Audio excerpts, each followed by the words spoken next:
marks 1 month since the Justice Department was required by law to release all of the Epstein files. So far, it's released less than 1%. What's the punishment if they don't? That's a great point. I mean, that's a problem. There is none.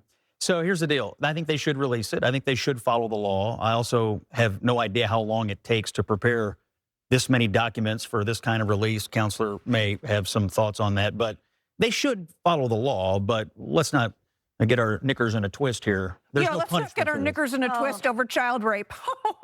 Why are you talking like that? It's insane.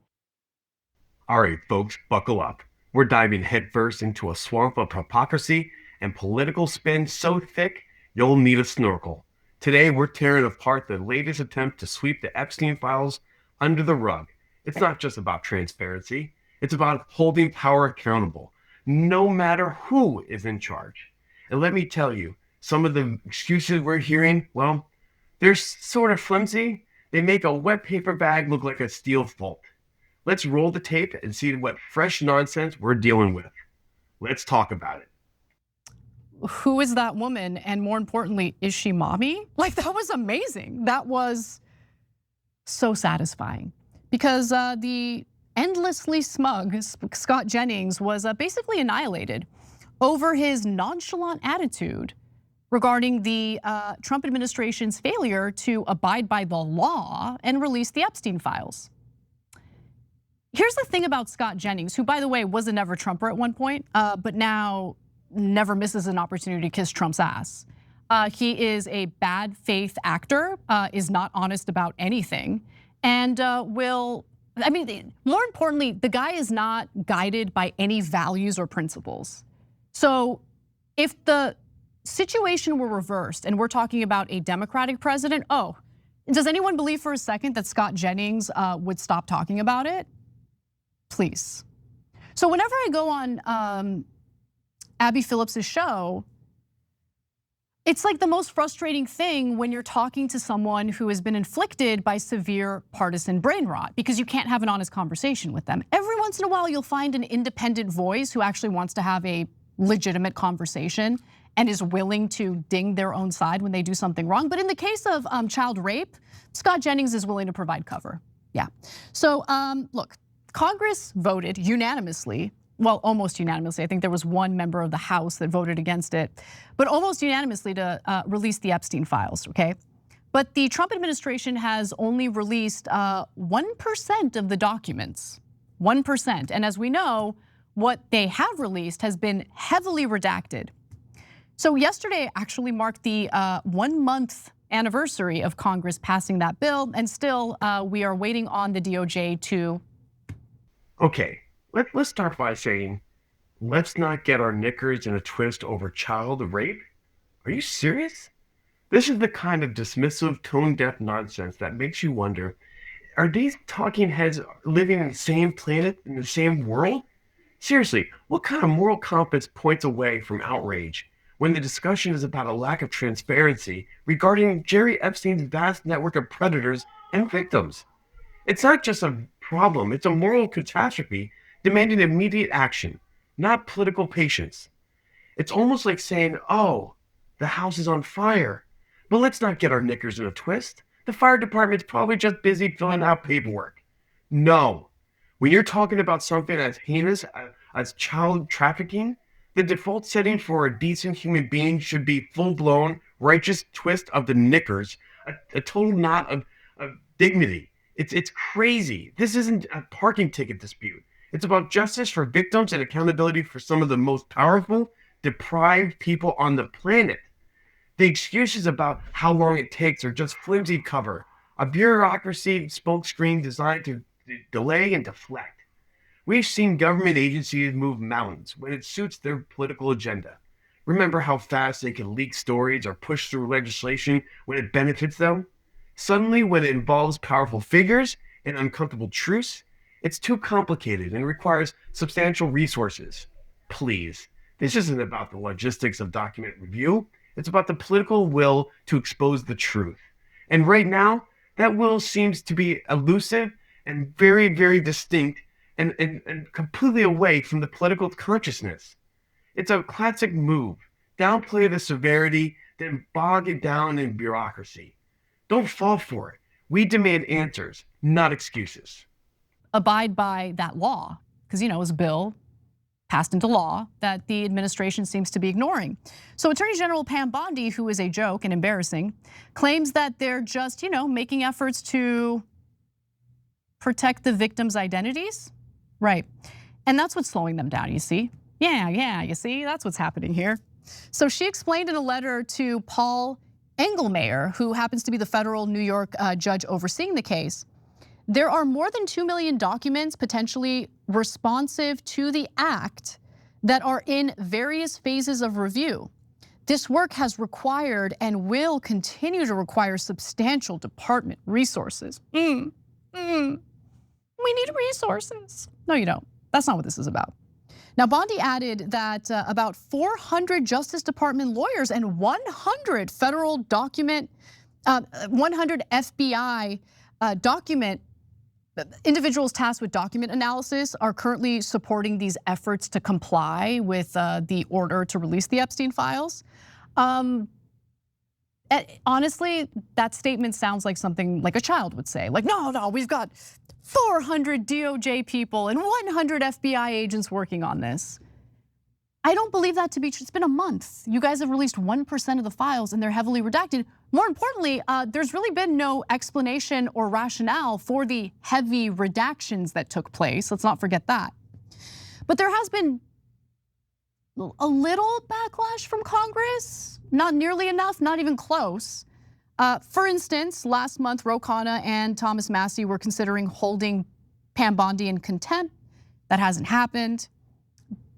And even more depressing is that several congressional Republicans are now providing cover for Trump, desperately hoping the story goes away. Please go away. This isn't good. We're defending pedophiles. Yeah, it looks bad, looks real bad. So despite what they want here, despite how badly they want the story to go away, it's not going away. So speaking with reporters last week, Lauren Boebert, who actually defied Trump in supporting the bill to release the Epstein files, has now changed her tune somewhat.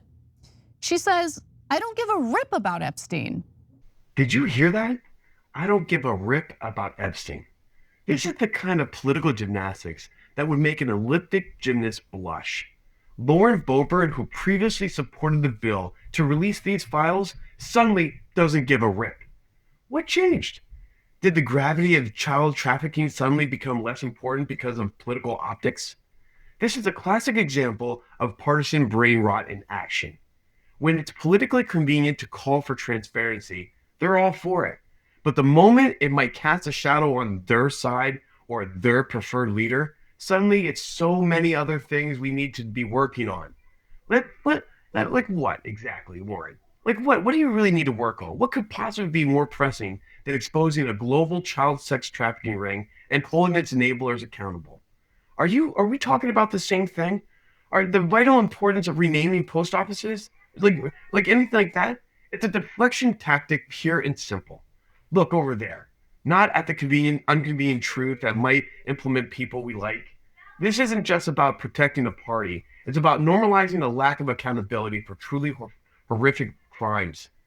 When politicians start deciding which antidotes and which things they give a rip about based on who's in the hot seat, they lose credibility. The American people deserve leaders who are consistently committed to justice, not just when it scores political points. This isn't a game. These are real victims, and their stories deserve to be heard, not swept under the rug by political dependencies. It's crazy. Pay attention to these people. Fascinating. She continues, like there's so many other things we need to be working on. Like what, Lauren? Like what are you working on, Lauren? Explain that to me. Like what are you working on? Members of Congress working on things? Other than fundraising, what are you working on? I don't give a rip about Epstein. I mean, we're just talking about child rape and trafficking of minors. Who cares? Who cares? God, it's so embarrassing, man. Talk to somebody else about it. It's no longer in my hands. The federal government is taking a look at the bill that you helped pass, and they're like, you don't give a crap. We're not going to do anything about it. We're going to release 1% of the documents, ensure that they're heavily redacted, and then hope that the story goes away. It's amazing. Look, some have even started to defend the administration like pathetic little weasels. So Representative Anna Paulina Luna, for instance, who worked with Democrats, to her credit, she worked with Democrats on a House Oversight and Government Reform Committee investigation into the Epstein files. But now she's changed her tune a little bit. I don't know what's going on. Someone blackmailing you, Anna? What's going on here? This is what she says. So she's now more focused on holding Bill and Hillary Clinton in contempt of Congress for not honoring the panel's subpoena to testify about Epstein. How about you do both? How about you do both? Yeah? No? Okay. Pressed on the delay in releasing more records, Luna said the initial deadline was not realistic, and I'm not going to rush the process on that. We're going to get them. Okay. James Comer provided cover. Oh, they're gonna abide. Don't worry, they're gonna do it. Please, please, please don't worry about it. We just gotta give them time. We gotta give them time. And look, Sean Ryan, who is a conservative who supported the Trump administration, voted for Trump. He's not buying these excuses. Let's take a quick look at that. They are legitimately, proactively protecting pedophiles. They are protecting pedophiles at this point. By redacting the abusers' names. The White House, listen up, everybody. The White House is protecting pedophiles. You hear that? They're protecting pedophiles. That's what they're doing. True. I made similar statements when Piers Morgan asked me about Trump's decision to flip the bird at a Ford employee after the Ford employee called him a, pedophile protector. Let's take a look. That vile gesture to an American worker helps you kind of visualize what he actually thinks about Americans. That's what I think. I mean, the worker was screaming at him, pedophile protector. Yeah, because he is. He is a pedophile protector. Has still to comply with the order to release the Epstein files. We got one batch that's heavily redacted. Supposedly more was on the way. No, he wants to engage in the cover-up. I mean, I think that's been abundantly clear from day one. And what is that cover-up about? It's about covering up for a pedophile and his co-conspirators. So it is what it is. It's true. And I do feel that people on the left would benefit collectively from not losing their minds constantly about everything Trump does, because there's enough stuff you can go after Trump about which is legitimately worthy of attention, energy, criticism, and debate, without going over every single thing he's... the Epstein files. Well, yeah, I agree. I think that's worth it. Yeah, Anna, right? Covering up for pedophiles, that's worth it. I totally agree. You better agree. Otherwise, super sus. But unfortunately, it seems like partisan brain rot has taken over some portion of the Republican electorate, right? Some of them take the marching orders from the Trump administration and are no longer calling for the release of the Epstein files. So ask yourself what you're normalizing by doing that. You are normalizing our federal government providing cover for serial child rapists and also engaging in a lack of transparency that hurts the American people and further victimizes Epstein's victims. That's the reality of the situation. Trump promised transparency and well, we have gotten a lot of transparency when it comes to his depravity and willingness to just, globetrot and take resources for himself all around the world. But we want some transparency when it comes to this. And the real question is, why? Why the cover-up? How implicated is Trump? Is that what this is about?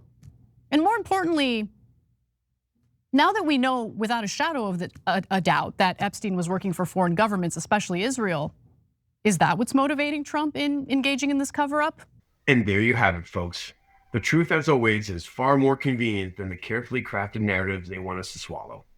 The fight for transparency, especially when it involves the most vulnerable among us, is non-negotiable. Don't let them distract you with shiny objects or bureaucratic mumbo-jumbo. Just ask the tough questions, keep demanding answers, and most importantly, keep sharing this information. So do me a favor, hit that like button, subscribe, and ring the bell so you don't miss our next dive into political cesspool. Your voice matters, so let's make some noise. Roar.